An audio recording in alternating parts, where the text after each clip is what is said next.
আলাইহি ওয়াসাল্লাম বলেছেন, আমার প্রত্যেক উম্মতের গুনাহ মাফ হবে, তবে যে গুনাহ করে বলে বেড়ায় তার গুনাহ মাফ হবে না।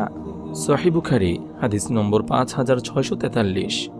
নম্বর 2, যে ব্যক্তি দুনিয়াতে কোনো ব্যক্তির দোষ ত্রুটি গোপন রাখবে, কিয়ামতের দিন আল্লাহ তাআলাও তার ত্রুটি গোপন রাখবেন।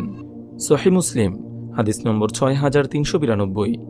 নম্বর 3, নবীজি সাল্লাল্লাহু আলাইহি ওয়াসাল্লাম বলেন, যে ব্যক্তি কোনো অমুসলিম নাগরিকের উপর জুলুম করল, কিয়ামতের দিন আমি তার বাদী হব, আর আমি যার বিরুদ্ধে বাদী হব, কিয়ামতের দিন আমি তার উপর বিজয়ী হব।